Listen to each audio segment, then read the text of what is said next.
Donc, on est de retour avec un autre petit rappel, cette fois-ci sur la politique nationale de John A. Macdonald, premier ministre du Canada. Alors, en tout cas, je prends quelques secondes pour vous dire, j'espère que tout va bien chez vous, j'espère que vous gardez le moral. C'est pas évident. Au moment où je fais cette capsule-là, on est en pleine épidémie et tout ça.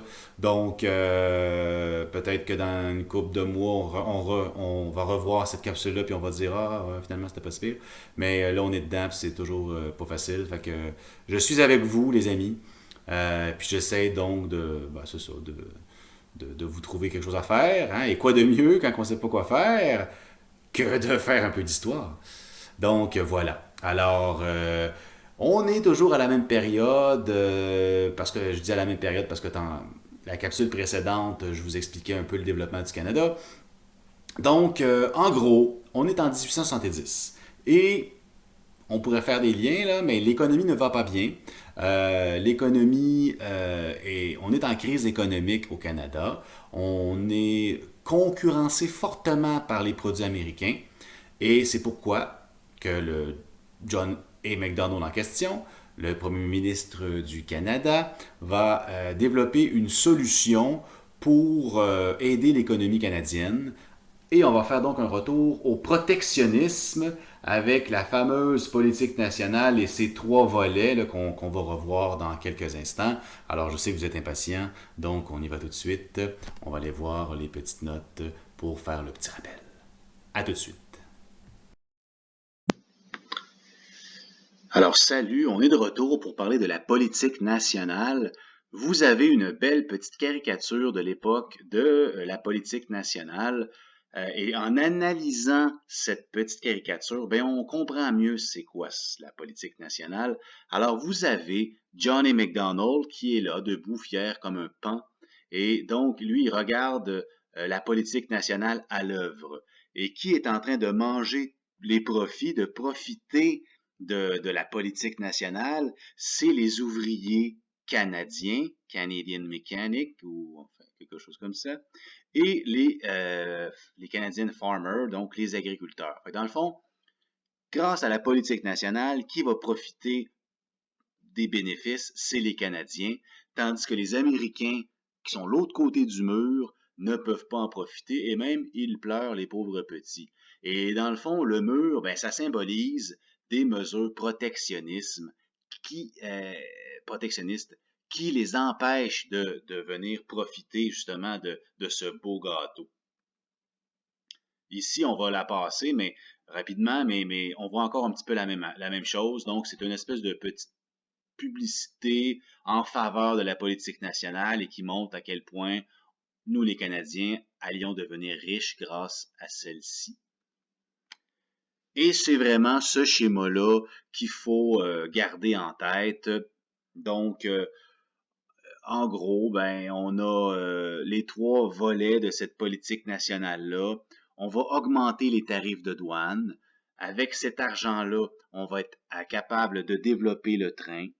Ce train-là va se rendre un peu partout au Canada et surtout vers l'ouest, ce qui va faciliter la population de l'ouest à s'établir là, à peupler l'ouest. Et donc, on amène des gens, on amène un marché, des acheteurs, des travailleurs, ça crée un marché pour l'industrie, il y a plus de gens qui achètent et donc on peut continuer à augmenter les tarifs de douane. Ça l'empêche les Américains de nous concurrencer. Ça fait que le gouvernement ramasse des sous grâce à ça s'il y a des Américains qui viennent vendre des produits. Et bref, tout ça devrait aider le Canada à se sortir de la crise économique de cette époque des années 1870.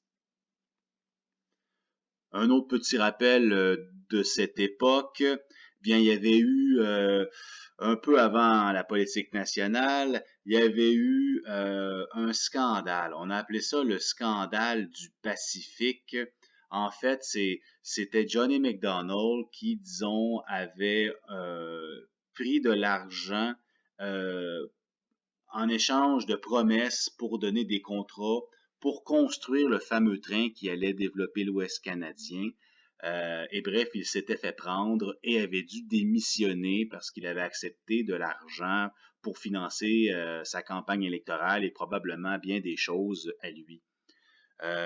Et c'est à son retour qu'il va établir la politique nationale, parce que là, ben, il arrive un moment où il y a une grave crise économique, et là, bien, il va dire, vous voyez, pendant le temps que j'étais parti, que je n'étais plus premier ministre, c'est la catastrophe, il y a une crise économique, dans le fond, c'est un peu parce que je n'étais pas là.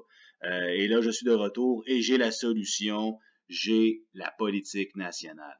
Et il va se faire réélire grâce à ça. Et donc, la fameuse politique nationale, c'est de comprendre en gros les différents volets et son utilité qui est du protectionnisme, parce que en augmentant les tarifs de douane, ben, ça fait qu'il y a moins d'Américains qui vont venir vendre leurs produits ici. Donc, les Canadiens allaient vendre plus leurs produits au Canada parce que la concurrence allait être moins forte. C'est un petit peu le secret de la politique nationale qui va fonctionner, mais pas tout de suite. Ça va prendre quelques années avant que ça donne des bons résultats. Voilà. Alors, c'était un petit retour sur la politique nationale. On se revoit dans quelques secondes. Et c'est ce qui met fin à une autre petite capsule des petits rappels en histoire avec la politique nationale de McDonald de 1878. Je l'avais pas dit. Donc, si je résume, il y a une crise économique dans les années 1870. McDonald revient au pouvoir après un scandale, le scandale du Pacifique. Il arrive avec une solution, un retour au protectionnisme, la politique nationale. Alors, je vous dis à plus tard et surtout, vous le savez, on lâche pas. Bye. C'est ce qui met fin à la petite capsule du petit rappel de beaucoup de petits. Ça fait bien des petits, ça fait tout petit.